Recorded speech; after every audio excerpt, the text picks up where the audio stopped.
તો દોસ્તો વાત કરી લઈએ આજના સૌથી મોટા સમાચારોની। રાજકોટ એરપોર્ટ પર સેન્ટ્રલ ઇન્ટેલિજન્સ બ્યુરો દ્વારા અંદાજે 400 કિલો ચાંદીનો જથ્થો જપ્ત કરવામાં આવ્યો છે, જેની બજાર કિંમત આશરે 10 કરોડ રૂપિયા આંકવામાં આવી રહી છે। આ ચાંદીનો જથ્થો વારાણસીની સનરાઈઝ પેઢીના વેપારી દ્વારા રાજકોટ મોકલવામાં આવ્યો હતો અને અલગ અલગ 5 પેઢીઓમાં પહોંચાડવાનો હતો। જો કે અધિકારીઓએ તપાસ કરતા વેપારીઓ જરૂરી પુરાવા રજૂ કરવામાં નિષ્ફળ રહ્યા હતા।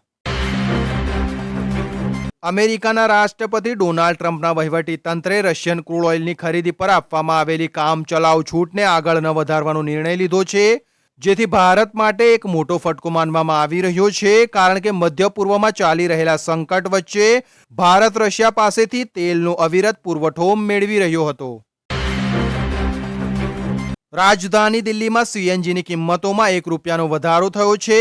આ સાથે હવે દિલ્હીમાં પ્રતિ કિલો સીએનજીની કિંમત ₹80 અને 9 પૈસા થઈ ગઈ છે, જ્યારે નોઈડા અને ગાઝિયાબાદમાં પ્રતિ કિલો સીએનજીની કિંમત ₹88 અને 70 પૈસા હશે।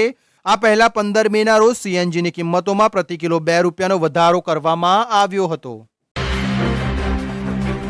અહેવાલ મુજબ ગુજરાતમાં જૂનાગઢ, બનાસકાંઠા અને ગીર સોમનાથ જેવા વિસ્તારોમાં પેટ્રોલ પંપો પર ડીઝલ મેળવવા માટે લાંબી કતારો જોવા મળી રહી છે। જૂનાગઢના કેશોદ પંથકમાં પેટ્રોલ પંપ પર કલાકો સુધી ઊભા રહેવા છતાં ડીઝલ ન મળતા લોકોમાં રોષ જોવા મળી રહ્યો છે। ખેડૂતોનો આક્ષેપ છે કે ટ્રેક્ટરમાં પણ મર્યાદિત માત્રામાં જ ડીઝલ આપવામાં આવી રહ્યું છે। વીજળીના બિલમાં થઈ શકે છે વધારો, સરકાર વધારી શકે છે માસિક ફિક્સ ચાર્જ। ડિસ્કોમ્સને ગ્રીડ અને ઇન્ફ્રાસ્ટ્રક્ચર ખર્ચ વસૂલવામાં મદદ કરવા માટે વીજળી ફિક્સ ચાર્જમાં વધારો કરવાનો પ્રસ્તાવ મૂક્યો છે। ઘરેલુ અને કૃષિ ગ્રાહકો માટે ફિક્સ ચાર્જ 2030 સુધીમાં કુલ ફિક્સ ખર્ચના 25% સુધી પહોંચી શકે છે, જ્યારે ઔદ્યોગિક અને સંસ્થાકીય ગ્રાહકોને 100% સુધી ચૂકવણી કરવી પડી શકે છે।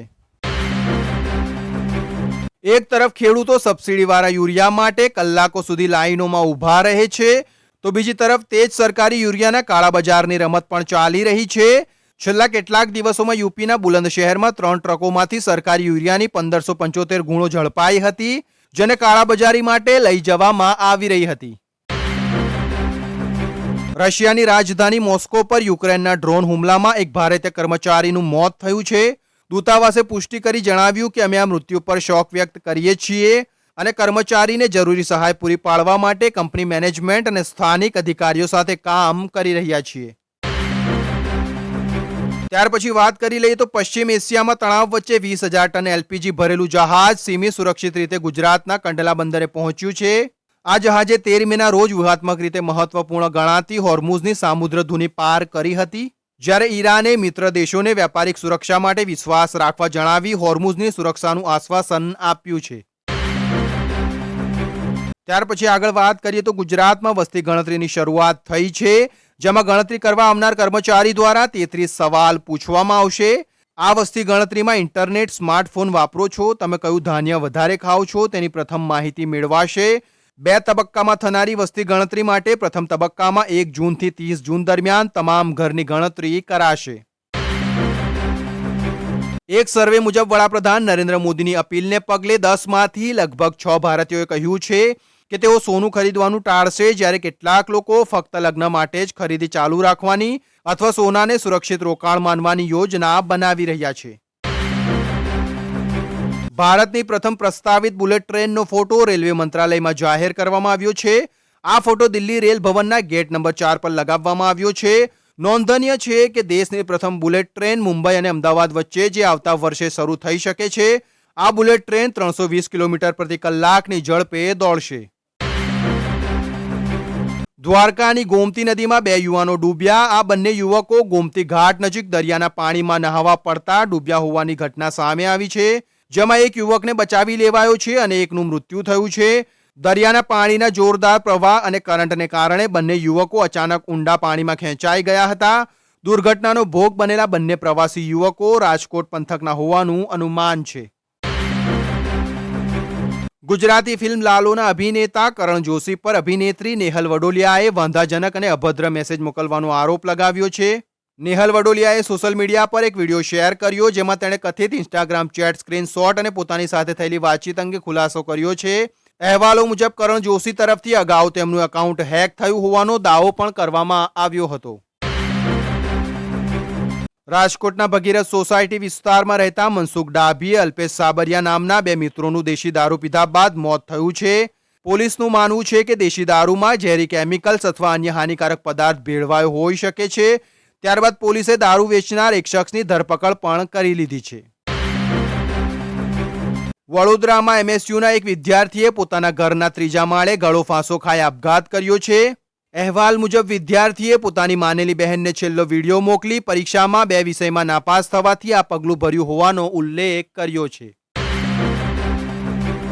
આફ્રિકાના કોંગો અને યુગાન્ડામાં ઇબોલા વાયરસના નવા પ્રકોપે વૈશ્વિક ચિંતા વધારી છે.